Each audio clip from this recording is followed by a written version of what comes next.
Let's rock. My guy. What's up, baby boy? Vern Black. I want to start this one off with a story. See if you remember it. Oh, shit. Right. And I hate that name, by the way. I know. How's it going? All right. High school. The bomber jackets are. Remember the bomber jackets? Yes. The waffle Jones. Yep. All right. Man, you don't got one yet. Okay. All right. So we with Germany. We go into the mall. It's like 3 urban stores in the mall. I don't remember the Burlington Center Mall back in the day. I do remember Burlington Center Mall. So we go into the joint, I think it's called USA Blues. Go to USA Blues, find a rack. Oh, they got them, like $30. So okay. Okay. So they already had a black one. Yeah. You grabbed the black one. I was like, I ain't gonna get the black one too. I'm gonna get the blues on. You know what I mean? So I'm like, all right, fuck it. Boom, we get the joint. I don't think I put my joint in the bag. I just wear my shit out the store. You put your joint in the bag. We walk around the mall. We walk to another urban store. We walk in the joint. There's another rack. Same jackets. 25. This sounds familiar now. Vern's like, oh, fuck, 25. We like, yeah, are you serious right now? I was like, hell yeah. But granted, back in the day, we was working at a dollar store. Yeah. Like $6.50 an hour. You know what I mean? So he's like, not get my $5 back. So Vern marches out the store. Me and Jay follow him. He goes downstairs, goes in the store. You know what I mean? The lady's like, what's wrong? He was like, nah, man, they got it cheaper at the other store. Get my money back. So he's like, yo, this nigga is petty. He's like, highway robbery, what y'all doing up here to people?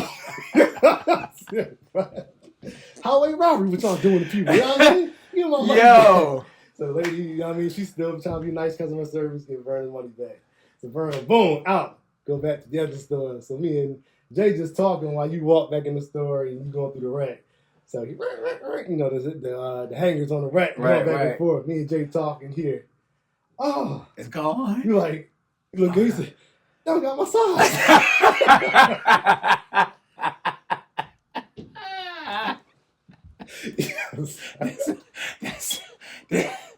That's exactly what you get, nigga.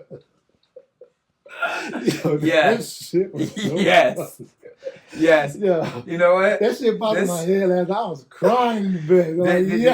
This sounds like burning to the T. This is me to the T. Oh, I can't lie about this one. Oh, man. Yeah. I had to set it off to let people know who I'm dealing with right now. My boy Vern. Funny thing is, me and Vern think Vern always say Vern's so cheap. And that story right there is just like funny as hell. That cements it right there. Hell yeah, always been. Like that tells the that definitely tells who I am when it comes to the cheap thing. Frugal. I want to change it to frugal. I've been saying cheap for years, and people are like, nah, that's frugal. And I'm like, you know what? I do like that word a little better. It sounds a little better. It sounds better. You know what I mean? Vern. All right, man. So, you know, I like to talk to the homies, people I know, about things we never talk about. All right. Over drinks. Over drinks, baby. It's friendship. Friendship, man. So you ain't had logos in a minute. I did, man. It's been a while. All right. It's been a while since I had some American liquor. I know that Columbia life. We're going to get to that though. All right. Let's start off with Theo passing, man. The who? Theo Huxtable passed. Oh, yes. That was horrible, though. Yeah, that was wicked, bro. Yeah. I mean, because, I think you put me on that show for real. I mean, you know, Cosby, like, yo. Yeah, that's just shit, bro. And I actually have a few friends now in Maryland that I call them the Cosby family. Like, you know what I mean? Yeah. 2-parent household, kids, you know, they live in a respectable life, they got careers. Right. But the friend is the son, right? Like the Theo. Okay, yeah. And you know, I get invited to, you know, come to their house and stuff like that, and they're so welcoming to come in. And I'm like, man, this is like, I like this, yo. I like this. You know what I mean? And then, not just that, it's like, all right, so 2-family household, people got beef with that, right? Like, oh, just because you got 2-family household? I'm like, nah, man. It's still benefit in having a 2-family household. I'm not trying to hear none of that. But then, like, they're like, the Cosby 2-family household. Like, the father will come and sit with all of the sons, and we'll just be talking. You know what I mean? He'll be drinking. We'll be just sitting there. Yeah. Or we older, you know, we can drink with him. So like we'll be sitting there drinking and they just like dropping knowledge, you know what I mean? Schooling us on stuff, telling us this, that, arguing back and forth with us, you know? Yeah. And I'd be like, yo, this is it. And I'd be like, I want that. Like I want that. You know what I mean? So like that show, like I always tell Naj, like, yo, you my Claire.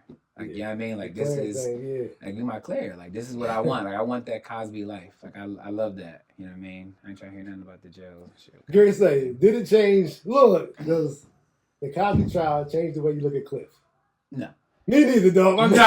Got nothing to do with Cliff. Man. Not trying to hear none of that. Got nothing to do with Cliff. None of that. You know what I mean?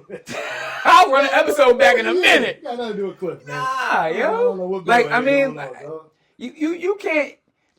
I understand what people are saying. It's hard to separate the artist from the art sometimes. Yeah.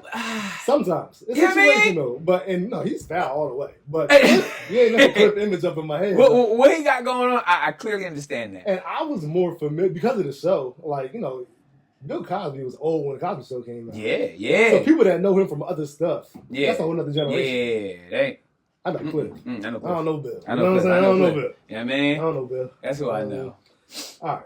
So let me talk about family. Let's talk about family dynamics. All right.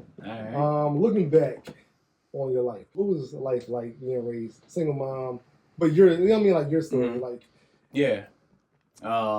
before you met everybody, you know what I mean? Yeah. So like Philly. So my mom, my earliest memories would be living in Philly. Right. Like so I was born and raised in Willingboro. However, my mom was like, I'm trying to get out of here. You know what I mean? Mm-hmm. And I lived in Philly, and I remember that a lot because she had that was her first house she bought. So it was like, oh, that's dope. Like, and I didn't realize it was her first house that she bought, until later on. But she bought that crib, and we lived on, a city block. You know what I mean? It's real tight. Only one car can go down. If two get, somebody got to back up. You know what I mean? Type of thing. It was off of a major road, like a 130, and it was lit, man. I mean, it was lit. Like, somebody would pull a basketball court out. We'd be shooting over there. Block parties where they shut down the block. I mean, it was a small block. They'll shut down the block, and we playing basketball and stuff like that on there. Or, everybody cooking out. Like, I remember a lot of that kind of stuff. And I really enjoyed that house. And that's when my mom actually started foster care, which I talk about too, which is a big part of my life. But that's when she started foster care. Our first kid that she had was a little white baby. I don't know why I remember that, but I just remember her having a little white baby. I'm like, I guess you gotta get started somewhere, whatever. You know what I mean? Color wasn't a thing. I've lived around black folk all my life, like black. You know what I mean? Ain't no it's sprinkles of white folk or any other culture anywhere. So living in Philly, so that was great. And one day, I don't know where we was or whatever, but we came home and there was this neon colored sign on the door, and it was an eviction notice. So mom dudes got evicted, and I don't know what an eviction is, but I remember vividly this guy 2 or 3 doors down, kind of give my mom shit about it. You know what I mean? Almost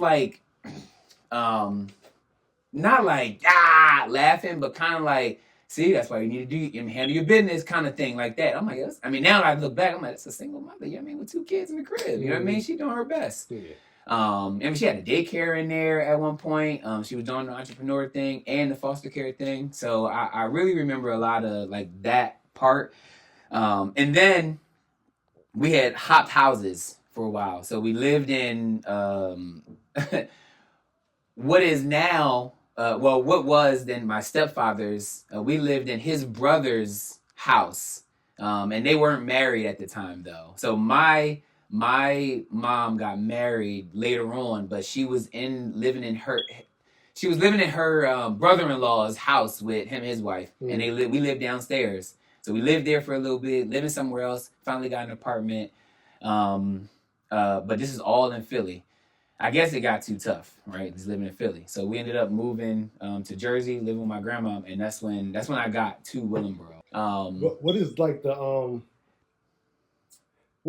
the structure in the house? What I mean by that is what is are you and your mom, are you going outside a lot? Are you and Brittany In Philly, you going to church a lot? Like, what's going on? Like, when I met you, when I first started hanging out with you, I should say, I remember y'all was super into church. Yeah. So, like, was it like that kind of like we in church like every day? When she met Mr. Randy, church was huge. I mean, I'm not talking like, oh, we went on Sunday. I'm talking like we went like Sunday to Sunday.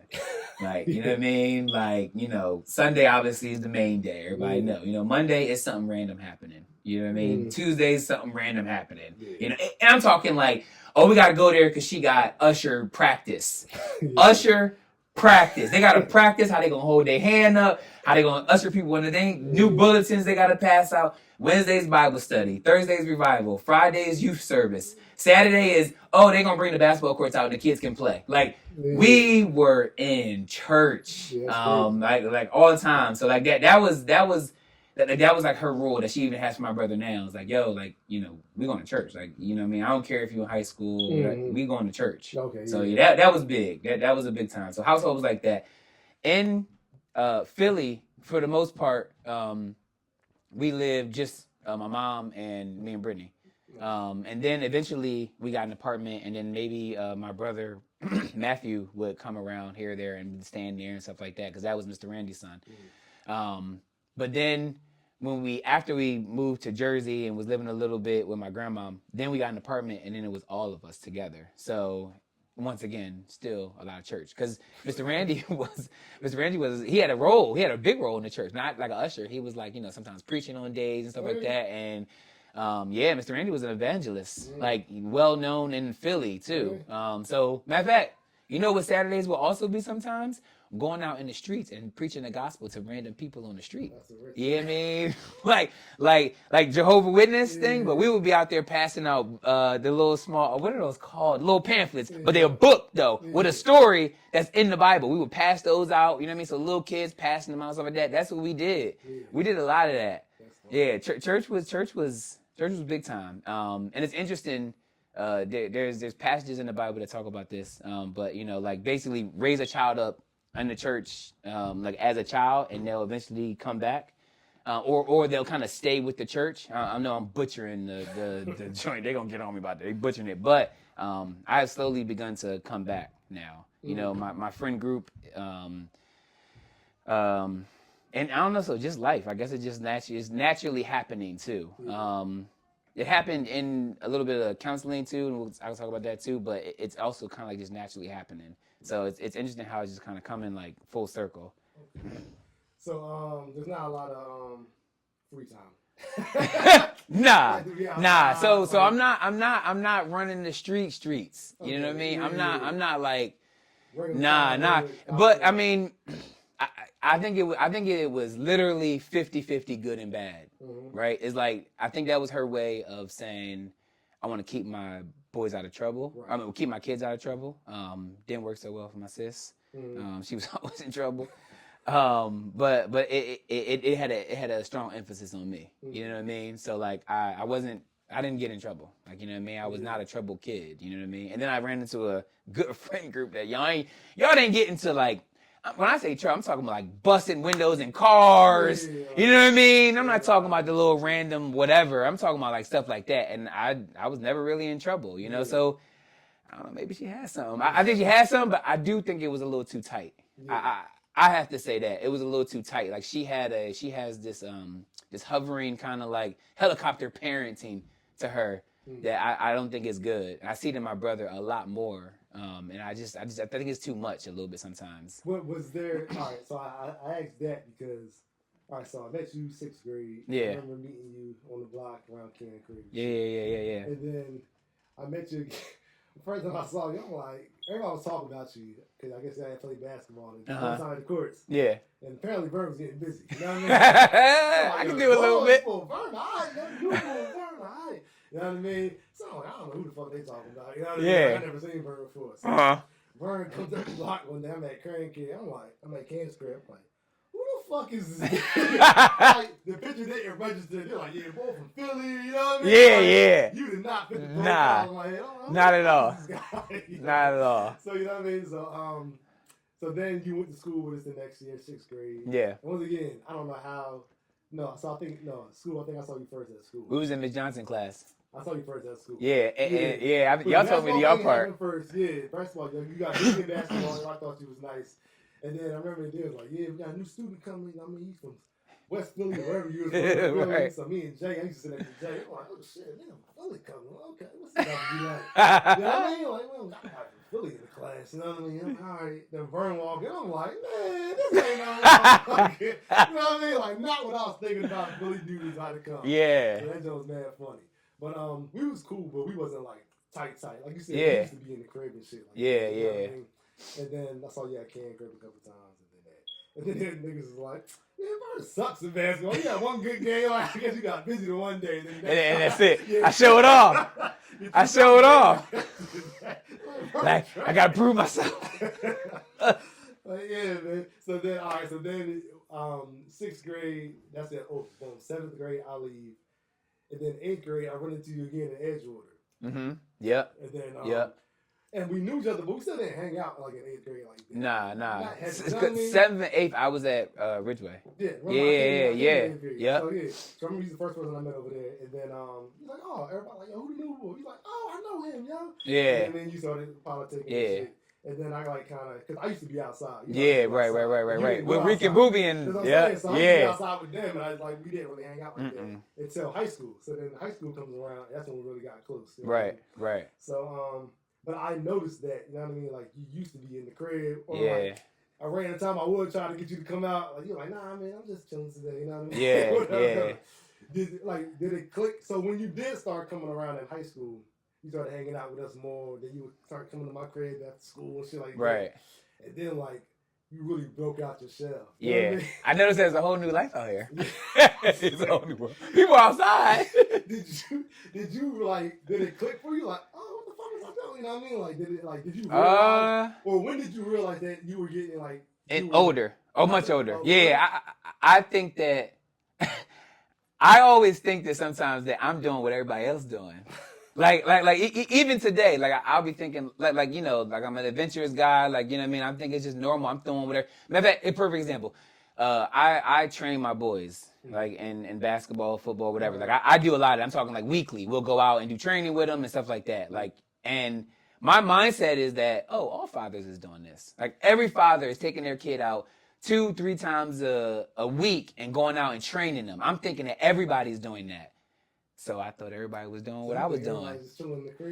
I guess so. And think about it, I'm not even a video game guy. Yeah. Like, you know what I mean? So to be honest, like, what was I doing in the crib? Hell if I know. You know what I mean? Like, hell if I know. But I mean, there were times I'd probably be outside, but I would probably, what I did though, when you was hanging out with Rick and Booby and them, I would go to the basketball court at Ridgeway. Okay. So like, I was like focused on like playing basketball, and I didn't have no like hoop dreams like I'm about to go to the NBA. I just enjoyed playing basketball. So I just did the things that, it was perfect for that. So I always did the things that I think, maybe I wasn't outside maybe hanging a lot with like other people. I was probably just outside doing what like I wanted to do. Like, you know what I mean? So I would go to the basketball court. I would go like just ride my bike thinking that everybody else doing what they want to do, not thinking that like, yo, friendship. Yeah. Like, you know what I mean? Which, you know, like I'm hanging with my homies doing the same thing. They doing the same thing, yo. Go ahead with them. Like, you know what I mean? And it didn't, yeah. But it clicked later, like much later on. I think I was able to see like, yo, people be outside. Because then, you know, I'm talking about later on, like it clicked in college, to be honest. That's late. But it clicked in college because everybody outside in college. I'm like, yo, everybody outside. Because I started off college, I was like indoors more or less. Like I'm talking about first semester. I had an 8 a.m. class. I was up on my computer, but it was an online class every day at 8 a.m. It took me a year later to find out that the class just had 8 a.m. because they had to put a time on the class. I didn't have to go, and it wasn't a live teacher at all. You did a year. I'm on there every day, 8 o'clock. My roommate is knocked out sleeping. I'm in a dark room, like work, because I'm thinking that the class is at 8 a.m. So I'm thinking everybody else doing that. Nah, you just have to get the work done by the time that it has to get done. Right. I'm on the computer at 8 a.m. every day. Damn, I'm running late. right. And all I gotta do is go from like here to here because it's on my computer. That's all I gotta do. Not going out at night. Got class in the morning, y'all. Yeah, and then that first semester, that's all I needed to figure out because everybody was outside. My roommate was outside. You know what I mean?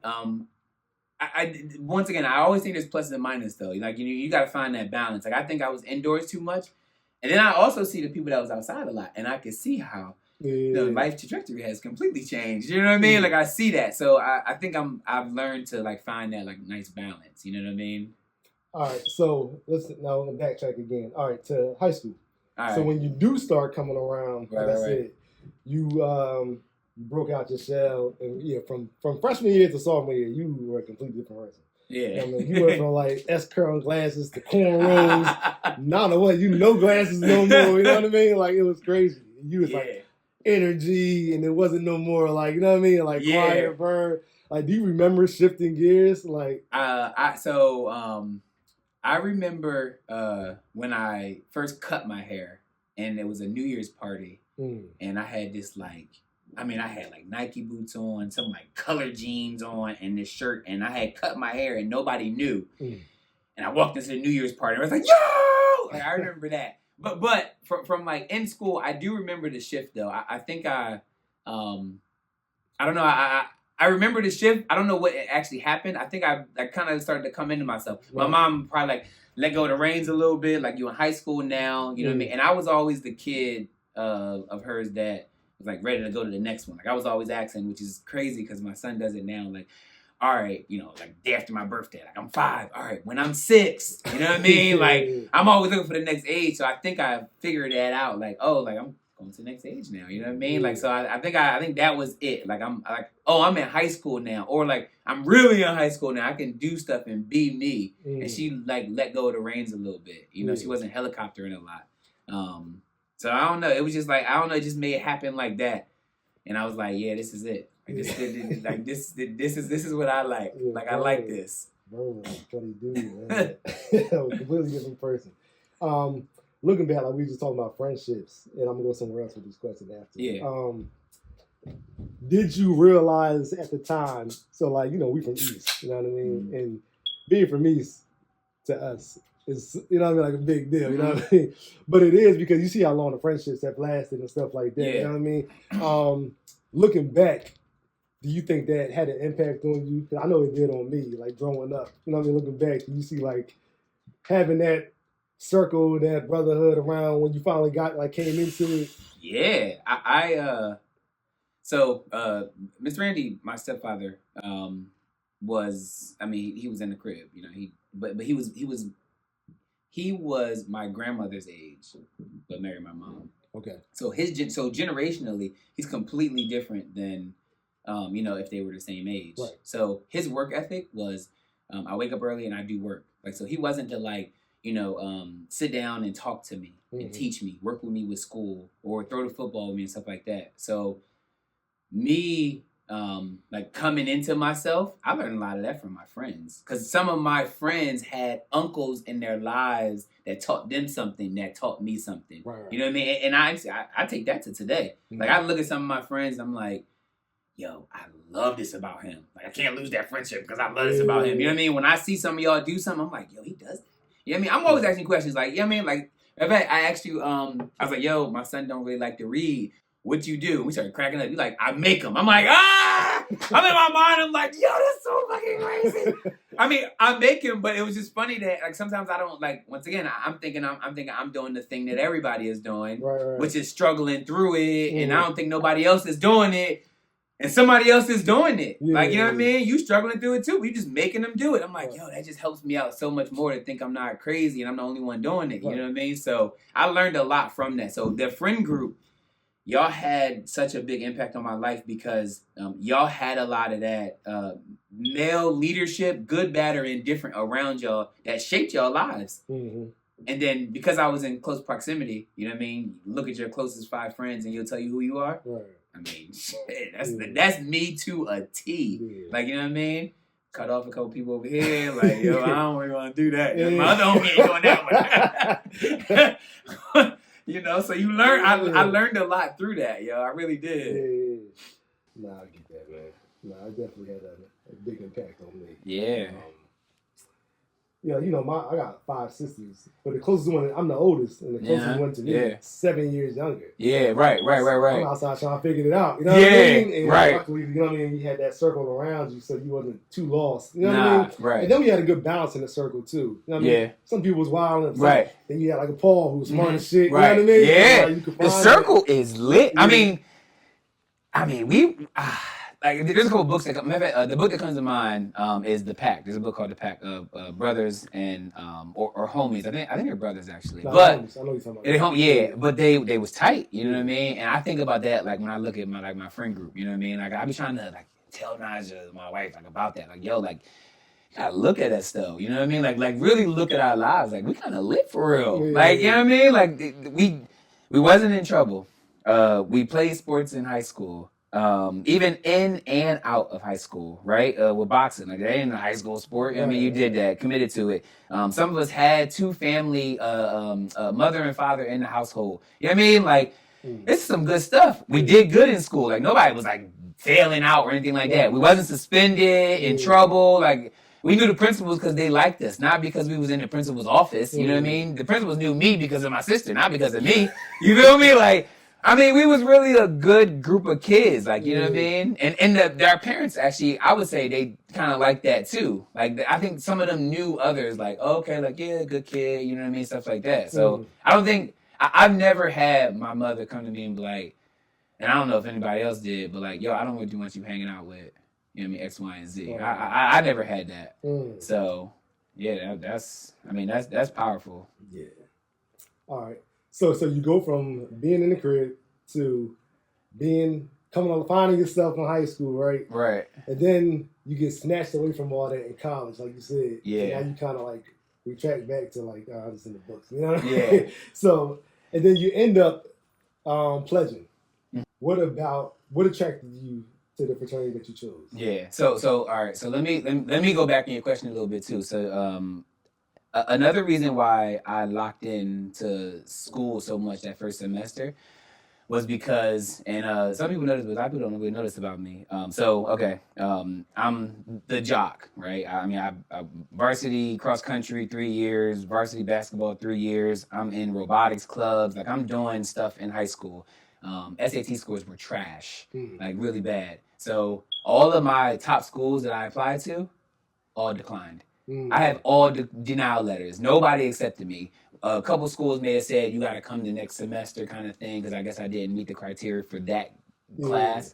So I got all denial letters. So you know, I'm down on myself, but I'm gonna keep trying. In school, in high school, one day, you know, they in school they always say, all right, you know, Paul Reed is going to Rutgers. Hey, you know, all that kind of stuff. Never burning on the road. Actually, and when I got accepted, they didn't even get an announcement either. So, you know, maybe I can run it back. But a kid in our class, Gerald, actually, he says, because I applied to University of Maryland, just the Terps. I applied there, and I got denied again. I actually still have those denial letters, all of them, just to look back on them. Right? So I got denied, and he said, yo, don't worry about going to University of Maryland. I think I told him I got denied from University of Maryland. He said, I did too. He said, but there's a sister school that's University of Maryland Eastern Shore. Like their University of Maryland system, you can go here and then transfer in if you want to. He didn't say anything else about it besides just that. Yeah. I applied, and I'm telling you, there was a parade when I got that acceptance letter. It was a motherfucking parade. I mean, because like this is my first one, you know what I mean? I'm feeling good because somebody wants me. Right. So I kept all the letters, and so locking into school was really proof to not myself. It was really proof to them that I'm this good. Like it wasn't proof to myself. I knew I was that nigga. It was proof to them that I was that good. And the reason I'm saying that is because then I applied to some of those schools, and they said, yeah. Because my first semester, I got a 3.8. So I got all A's and 1 B. So locking in had some value. And I gave them all the middle finger. Because I was like, nah, you ain't want me the first. You ain't really see me. You know what I mean? You ain't really see me. So like the lock-in had that for like the first semester and then the whole school thing. So then when it comes to pledging, so one of my requirements for going to college was they had to have Qs. They had to have Omega Psi Phi. They had to. And how I got that was nobody in my family is pledged. Nobody. I'm the first Greek in my family. We went on like a college. Well, no, we went down to my grandmom's friend's gala. I guess I think she's a Delta. She is a Delta. So it was a nice kind of like ball kind of event, gala event. We were all going down. And we go, I'm in 8th grade at this time. We go, and then on the way back, she like in a car, grandmas are all old at whatever age, right? She's like, you gonna be a dog. You gonna be a dog. And I'm like, all right. So I went home, and I looked up what Omega Psi Phi was, and I was like, that's me. I was like, that's me right there. I was like, that's who I am. I didn't even know that there was other Greeks at all. I didn't even know that there was others. I was like, but that's me right there. I was like, I do. You're right, Grandma. Like, I'm going to be them. You know what I mean? So going to school, I had that mindset. It was like be in school and pledge. I had no other thought process of anything else. Like, a couple people was like, yo, you could, because I got better in basketball at a certain point. It was like, yo, you could probably like try out for the team for real. You know what I mean? But I was like, nah, I got to pledge. Like, you know what I mean? In school, I was a class president that got impeached because the teachers kicked me out in high school. I didn't even go there doing that. You know what I mean? I didn't even look at that. It was pledge and go to school. Like that was my mindset. You know what I mean? And like that's how I went to college. Like so. What is it about them that you saw? Like yourself, you know what I mean? Yeah, so it was the so like you said, coming out of yourself in high school. It could have been my grandma really making that statement and then seeing them, you know what I mean? So I started living that. Well, yeah, you did say that's the only. You didn't even know there was anybody else. Yeah. So it could be a little bit her just saying that, and I changed, like yo, like maybe like living that. I can't really call that one. But it was their confidence level that I really liked. Like it was like they was like out there like. And I love the hopping. Like I'm thinking about like as a kid, like what I may have thought. I'm like, yo, they just like out there, just like loud and I felt that I was this loud person too. You know what I mean? Like I felt like I had this energy in me. Y'all always say like, yo, like you be wild, like you know what I mean. But I felt like I always had that. I just didn't have the opportunity to do it because I was always just doing my own thing. You know what I mean? Like I tell you, I was a wild loner. You know what I mean? Which honestly kind of still continues a little bit in my life because I'm always doing the random thing that most black folk usually don't do. You know what I mean? So, but yeah, I just seen that energy level and that just attracted me to it, and then finally becoming a Q, it was like, okay, I see more of the other side of Q where I'm now a mega man. Like, you know what I mean? I'm giving back to the community. I'm servicing the community. And I was like, oh man, I love it even more. Like, you know what I mean? Like it really like dove into it and I was like, this is perfect. Like it's really like it matched up really well with who I became, Give me the short version of you had some setbacks when you pledged. You know what I mean? Yeah. So I know it's a lengthy story, but condense it down. How do I? Sometimes you. So you started when? Yeah. So I started. So you can't. Nobody can pledge before you're a sophomore. Okay. Most fraternities you got to be at least a sophomore. At least for the Divine Nine, you got to be a sophomore. So I was on it then. And now I'm joining. I'm trying to join all that kind of stuff. I'm showing interest in the fraternity. You know what I mean? Telling them I want to be included. Waiting for meetings to pop up and stuff like that because I knew you had to do that. And now I'm actually like pledging. Well, paperwork stuff ain't work out, and they was like, "Yo, we're gonna have to just stop." I'm like, "Stop? What you mean? There is no stop. Like we going. Like you know what I mean? Like I'm trying to get this thing over with because it ain't fun." How far in the process are you?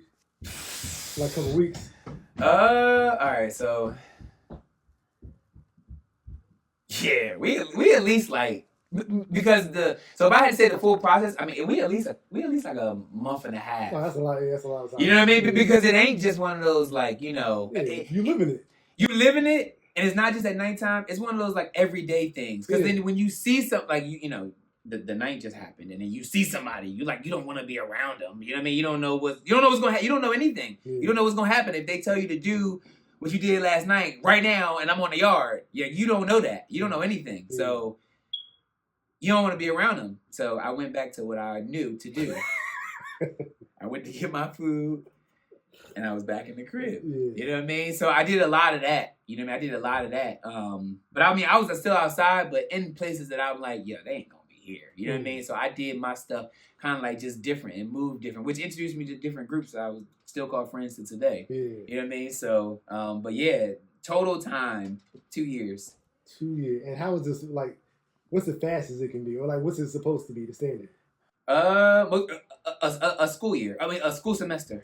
Yeah, a school like 3, semester. 4 months. Yeah. It's supposed to be around that time. You're supposed to be able to, you know, not saying it will last that long, but you should start and end, generally speaking, in a semester. Like, you know what I mean? You should be okay in that. And I did it over the course of, 4 semesters. And then became a Q. I mean, greatest thing, right? And at that moment, it was more like, well, I'm more happy that I'm done than I am that I'm a Q.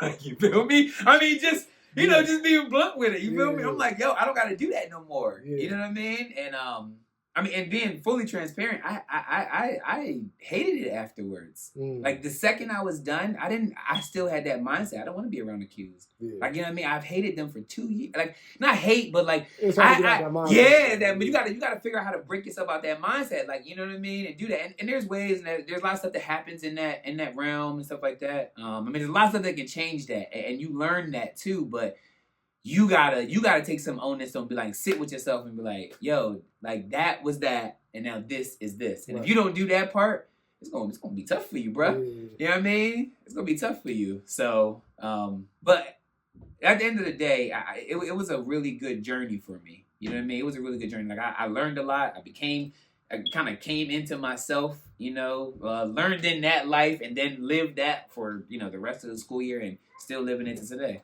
Just came from a Q golf tournament just now. So, what is the hardest? What do you think is the hardest part of the whole process? You don't gotta give me like an event or whatever, but like, what is the hardest part for anybody that you think that breaks people?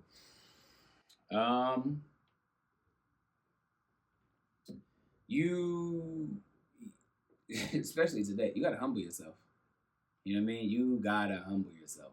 Because and a lot of Qs will say this too. A lot of any Greek, if you pledged, you would know this, but the pledging part ain't the actual, like, I mean, obviously people are getting hit and stuff like that. I mean, everybody knows that. That's not really a secret. By the way, Omega Psi Phi Fraternity Incorporated is a non-hazing organization. Let's not forget that. But that stuff is just, matter of fact, Turk says it best. Part physical, the rest mental, however he says it. You know what I mean? He says it better than me. But you know what I mean? Like that you have to own that mindset. You have to own that mindset. And that's hard for some people. That's really tough for a lot of folks. You know what I mean? Because I mean, you got entitled folks that come through and all that kind of stuff. And you have to really understand this. You know what I mean? And you gotta obviously have a want to do it. Right.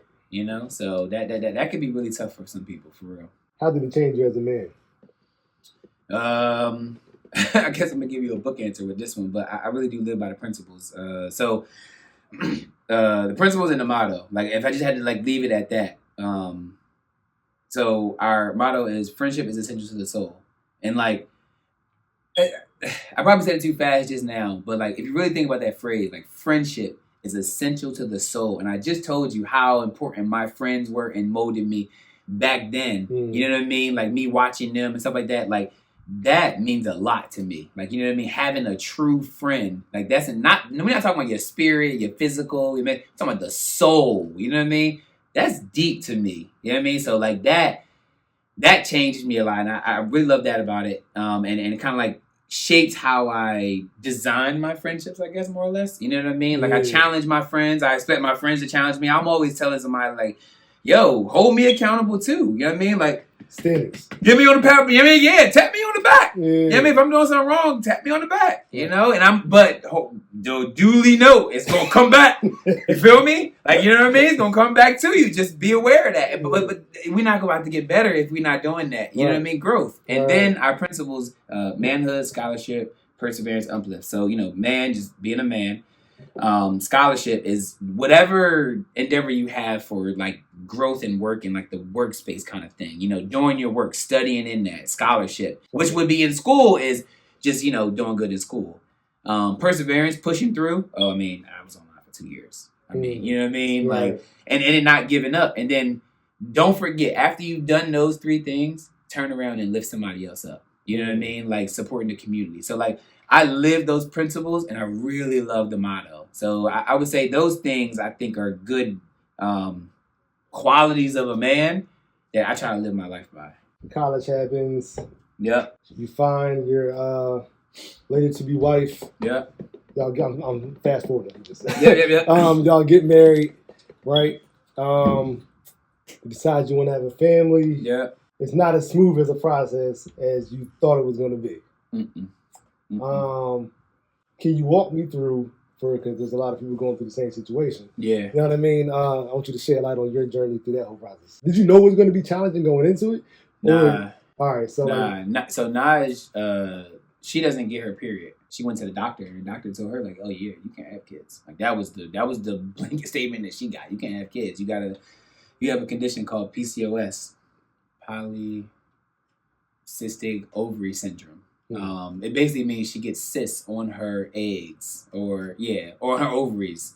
She gets cysts on there. So the doctor told her that she can't have kids. Like that was the first statement. It was like, whoa, you know what I mean? So she was caught off guard. She actually got that. Actually, she got diagnosed with that in college, and then she told her the doctor told her that in college.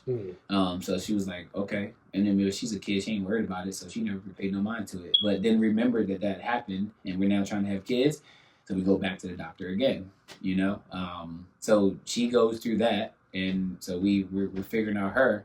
And then you kind of like, so fast forwarding, when it comes to trying to have kids and one person can't have kids, or at least you think one person can have kids, they start kind of like at the bottom of like they work their way up a stair step of figuring out what we need to do to solve the problem of having kids. Right. So you start with like taking pills and then taking pills. And then the pills are, they require you to have timed sex. Okay. So she takes a pill, 30 minutes later, we need to go have sex. So it's robotic. Now, when I tell fellas that, they always like, that's lit, we can have sex.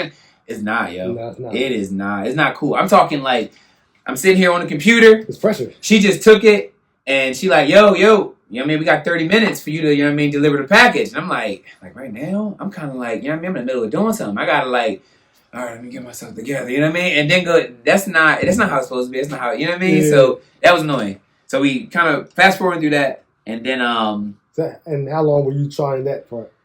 We did that for, you do that, they go through rounds. So you do that for several months. But you got to think about it, because you need to do it a couple times, and then they need to wait, and then they need to test. You know what I mean? So so that time has to happen. You know what I mean? You got to wait months to see. First of all, she don't get her period. So it's like, okay, wait to see if you have a baby or you're pregnant. You're not pregnant. Okay, let's do that again. Let's try it again. Maybe it didn't work first time. Right. So they'll go through these tests. So we tried that for a few months. And then they was thinking we need to go here, but then they pushed us way up to IVF, in vitro fertilization. But before we did that, her doctor said, yo, most people think it's the woman, but it could also be the man. He needed to go get tested. Every nigga we know, like, yeah, right. I'm swinging, you know what I mean? I'm right there with him. I'm like, I'm mentally saying that, like, ain't no problem over here, you know what I mean? I'm Gucci. Yeah. So we go to a urologist.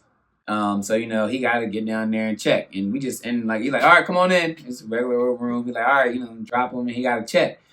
And he notices that there's like almost like a kidney stone. So, balls, there's lines in there, and then it, you know, comes out. There's a kidney stone or a stone in one of the lines. I'm like, oh, we ain't doing no surgery. He's like, no, we ain't got to do surgery. We just leave that shit there. I'm like, all right, well, that don't sound good.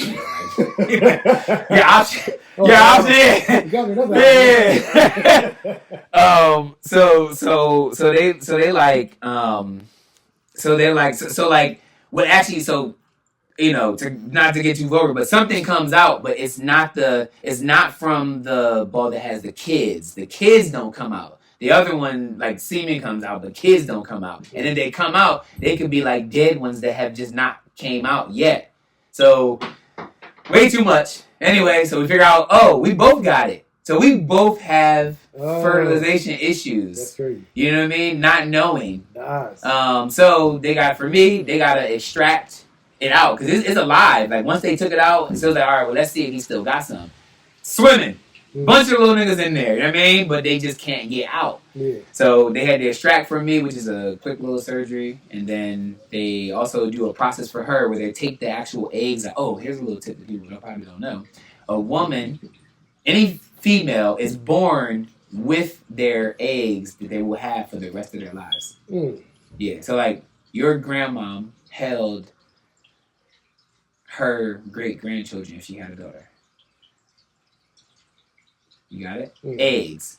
Okay, so the eggs that they had, the baby's in, and, you know, after we become baby, when they're in there and they're a full baby and they're about to be delivered, she got the eggs that she gonna have. Oh, okay. You see what I'm saying? Yeah, so, not grandma, mom. Your mom carrying daughter, she got eggs in her system already. Those are the ones. Yeah. You know what I mean? So, they gotta extract those out from her, from me, and then they, you know, make the combination. Now, there's a lot of stuff that happened in there, but I'm probably already too long-winded.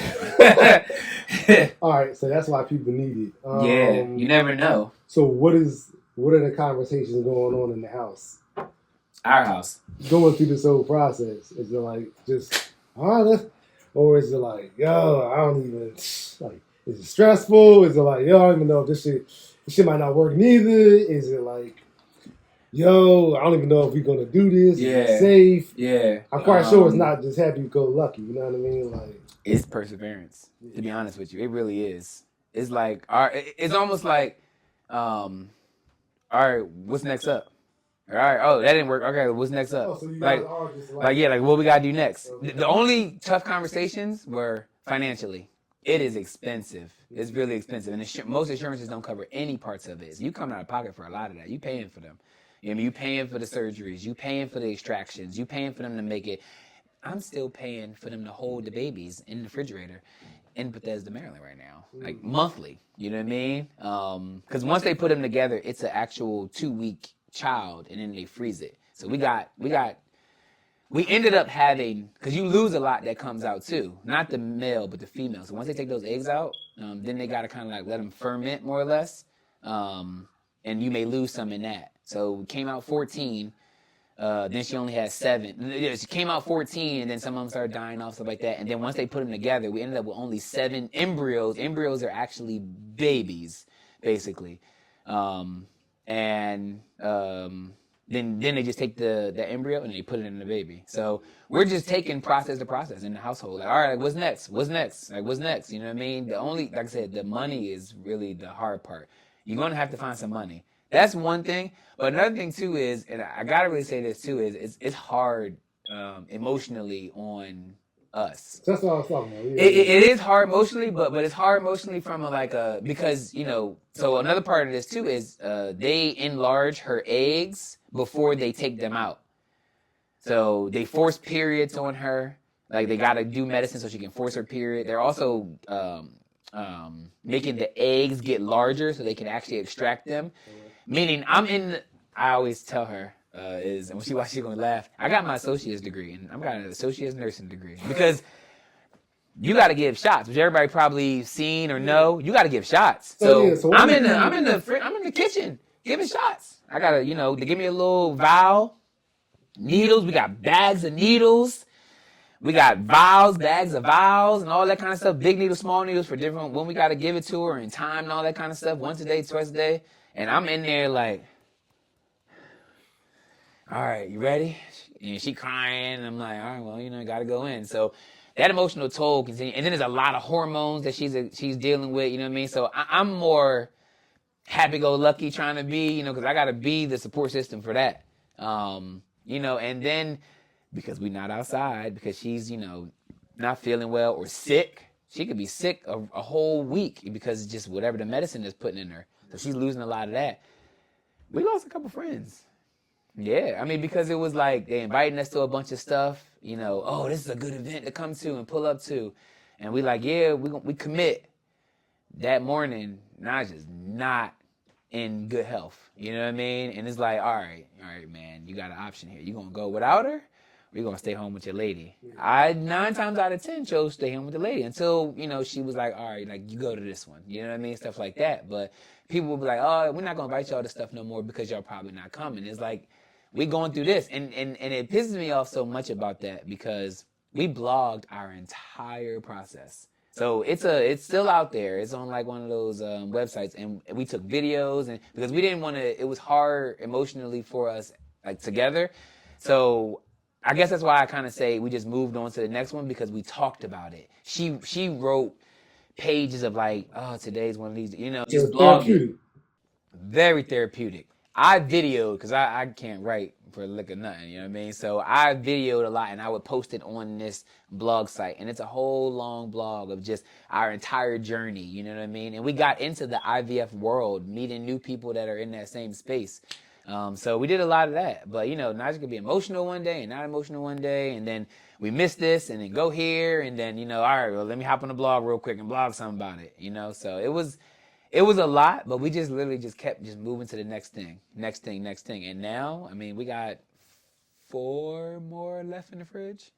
Yeah, got 2 kids and 4 more left in the fridge. We had one, we lost one, and one didn't take, and then we had another one. We actually had another kid. So, what is like a day doing that? Like, are you doing it like how often are you giving these shots? Are you waking up? Yeah, the shots are daily. The shots are daily. Once a day? Yeah. So she's getting one in her butt daily. It's a smaller needle. She's getting 1 a day, like something like that. And that was just to make the eggs bigger and be able to extract stuff and start to get the process started. That's not even like now. So it's like today, like if we want to have another kid, she still got to get shots. Because her body doesn't produce some of the things that another woman will produce naturally, and that needle is much longer and is more oil based.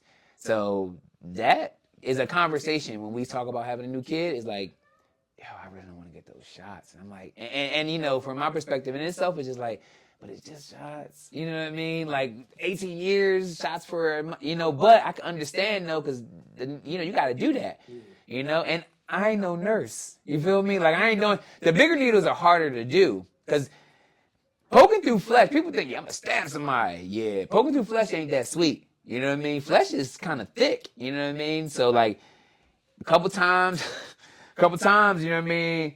Boop, it don't go through. Like she like, ah! I'm like, oh, I gotta do it again. And it's funny now, but it would happen. You feel me? And then, you do it too hard. It's like, ah! And she move. And I'm like, and it's moving. So, she gotta stay still. And then how you push the liquid in, like the oily one. You can't, it's not like a turkey, so you just... Nah, you gotta. So the ones from before, you can kind of do a little. No, you can't do it fast. You gotta kind of. Yeah. You can do it fast, but you want to do it fast enough because you want to take the needle out because the needle is sticking in you. Right. You know what I mean? So it's like this like medium pace you gotta kind of go, or just say you gotta just deal with it kind of thing. You know what I mean? So. And then she feels it burning going in as the liquid is going. She can feel it. She can feel the burning, not just the needle too. And I'm just sitting there, I just got to stay focused. You know what I mean? It's mad pictures of me just like, I'm like this. And I'm like, got the little needle. And I really did take it. So like every time we, like it was time to do it, I took the job very serious. Like I would be like, all right, here's my napkins. Here's this. I like, oh no, I usually put this on this side because I'm right-handed and I want this to get this to grab that. All right, baby, let's go. Like, I was very serious with it. I mean, because, you sticking a needle in there, I took it real serious. So, yeah, I mean, I was just stabbing her. We switching left cheek, right cheek throughout the time. I mean, it was a whole journey, man. And that is, let me see, to get the eggs out, I mean, that's months. That's a month-long process. That can turn long if things don't work out. And then, then you got to, after they done and they do the little Petri dish thing, then there's a process to like actually, okay, take my stuff, tear it up, put it in a picture, and then put it inside of her. And that's the process we'll always have to do no matter what now. So if we want to have another kid now, we got FOMO. Was there ever a time during the entire process where you're like, this might not happen? Or is that like a guaranteed thing? Like, it's not guaranteed. It's not guaranteed, but the doctors assured us, well, we know that she can't get pregnant, but they have looked at her to say that you can hold a baby. Because in the space of IVF, you know how you like, we talked about this before, it's like, there's like little pockets of worlds of complete stuff that you have no idea about. We got into the IVF world. And there's moms out there that's looking for our eggs. Like my egg right now that's sitting in Bethesda, that is a baby. It's a 2-week-old, look like this, little baby. They're like, can we have that? They'll pay us for that because they want a child. They can't do all that beginning stuff to have child. But what they can do is they can carry. So they were wondering, we hope you can carry. It looks like you can. We're looking at your line. It looks like you can carry the child, but you can't get pregnant. So we knew that she can carry. So as long as they put the baby in, we knew that she can carry. So we knew that was okay. Is there doubt? I don't think we had doubt. We knew once it got in there, it was gonna, like, they told us that once we do this, you should be good. And it was. That was truthful. So that worked out well with that. But yeah, it just kept on moving. I'm sure because of, once again, perseverance, third principle. If that didn't work, we would have moved on to what we sometimes now talk about, what is the next one, which is having somebody else hold the baby. Because there's surrogacy. That's another thing. All right, we got it. We got the child. It's 2 weeks old. Yo, do you mind carrying it for us? And there's people that their workspace, that's what they do. They carry babies for people for 9 months and just hand them off. You know what I mean? That's their space they in. They got regular jobs and they just carry a baby for you. Let's move on to fatherhood, right? Okay. So they're here. Mm-hmm. Was it what you thought it was going to be prior to the first one? What are you thinking you're going to be as a father prior to what you actually ended up being? Mm-hmm. Everybody thinks, my kids ain't going to be doing all, you know what I mean? Yeah. Order, you know? Right. All right, bro. You know? Right. Man, I was that way. You're right. Like I didn't have that. I didn't have that mindset of what to do. I was more confused than anything. Okay. I was scared too. So like in my household, when I was growing up, my stepfather was there, daily, every day. I didn't really. I went to my father's on weekends. You know what I mean? I don't know if he was asking to hang with us more or whatever like that, but it was just a weekend kind of thing. You ever think about that? Well, like the weekend thing? Yeah. I thought about that. Oh yeah. Like what's up? Yeah. Come on, bro. What's up? Yeah. Like you know what I mean? Yeah, we can go crazy. I think you should probably say, you should probably now, but I do have to be honest though. Yeah, I think about that, but I can't put that all on the father though. You feel me? Like because I didn't say judge. Right. I said you think about it. Yeah, I do think about it. Because later in life, I've learned a lot that doesn't put all the blame on him. You know what I mean? And I can see a defeatist attitude that could be developed because of what you're dealing with. You see what I'm saying? So. Yeah, but I was nervous. I remember when either when he was born. Oh, so Lennox was born, black doctor, by the way. Very proud about that.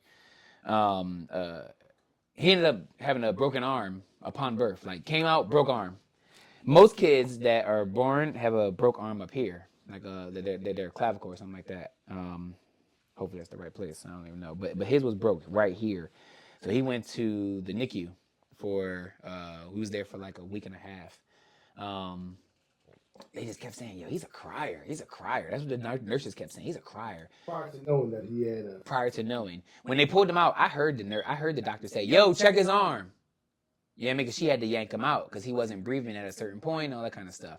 Which is, by the way, that is a magical place in the nursing room. I mean, in the birthing room, watching a child come from your wife, like that just looks magical. Like that looks like magic to me. Like this is a child, and then now he just running around just chilling. I'm like, I don't know. That just looks. It looks wild to me to see. Like he gonna grow up and be like 6'2". Yeah.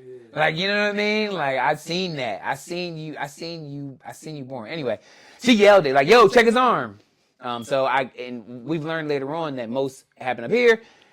It broke down here. He's in the NICU the whole time because of the breathing situation, not because of any arm situation. So upon them saying, okay, we can check you out, he's just a crier.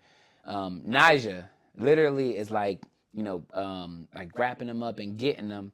And she's like, yo, he crying, yeah, but every time I touch right here, he cry a lot more. What's up with that? They about to check us out. The checkout process for being in the NICU is you got to put them in the car seat. You got to put them in and strap them in. We got to see you do that. I don't know if this happens normally. Okay. Once again, I think I'm the only one doing it. No, you feel me? Which is why men need to talk more, is because we be thinking we doing the only thing. We talk about that all the time, right? So we do that, and she like every time I touch it. So they literally, because Naja's kind of like beginning to start to be irate, like irate. You know what I mean? She like yelling a little bit, like yo, like what's up? Like y'all see this? Like what's going on? And she's just gave birth 5 days ago. She's still coming off the high, all the hormones, all that kind of stuff, which she had legitimate reason to. They brought the machine over to the baby. It's cracked. It's a clean split. His arm is broken right here. They sent us home literally the next day. Like, you know what I mean? And so just like, that was wild to us. You know what I mean? So we at home with a baby with a broke arm. I mean, they gave us the bandage. You can't do nothing. They said, and mind you, yes, today I know that I believe you, but we just had a child for the first time, and you telling me that, it'll just grow back. Like, and they just so calm about it. You know what I mean? And they bought you feel me? And they bought a black, like, there was doctors all around. I mean, all the time, just walking around in the NICU, you know what I mean? Nurses and all that kind of stuff. Never seen this black doctor come in, right? And now they send the black doctor in, like, to talk to us because it looked like something. And actually, it was something. Y'all missed it because our OBGYN called it. She said it. You know what I mean? So that was a whole experience. I did forget your question, but that was a whole experience. Like, just to get to know. Oh, yeah, then fatherhood. I was scared. Mr. Randy had already passed away. Mr. Randy passed away in 2011. And, man, I just started talking to him. Like, I remember crying one day. Like, when he was born, like, I'm talking about months later, I'm, like, crying because I'm like, yo, I don't know what to do. Like, you know what I mean? I'm a father now. I have no clue what to do. Calling my brothers and stuff like that because I'm like, yo, like, I know I want to make an impact on this human's life, and I don't have my example anymore. Because when I think about father, like, that was the first person that my mind went to was Mr. Randy, because he was in my life daily. You know what I mean? That's important. So I was real nervous at first. Yeah.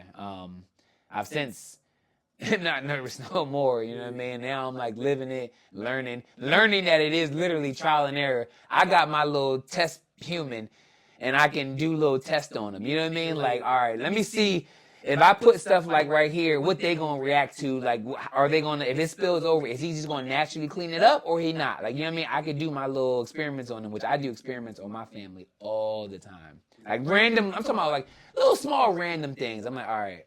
Like one, for instance, like I'll read books in front of them versus like reading it like, in my office. Like, you know what I mean? Like if I want to stop reading my book, instead of reading it in my office, I'll go out and read a book. And then I'll notice how now my son will be like, Papa, I want to read a book. And I'm like, check. like, you know what I mean? I do little experiments like that because I think life is literally, the greatest experiment. Like, it really is. What's the saying I said to you? More is caught than taught. I be saying that now. I be using it like it's mine. More is caught than taught. More is caught than taught, and I love that. I really do. I mean, honestly, more is caught than taught, and that's honest. Like, because when I was telling you about that situation about like what he said to the teacher and stuff like that, that was I had to look at myself. Like, you know what I mean? Like, all right, am I doing this thing that I don't want him to do? Or did he get this on his own? Like where did he get that from? And like, I'm his greatest example. You know what I mean? So I'm like, well, I don't want that. You know what I mean? I don't want him to think like that. I don't want him to behave like that or whatever. So then I learned that, like, okay, and I also don't like that. Like, I need to probably stop doing that. You know what I mean? So like, they are literally impersonating you all the time. You know what I mean? So a little bit learned that, but I would also say too, discipline. like how I actually discipline my child.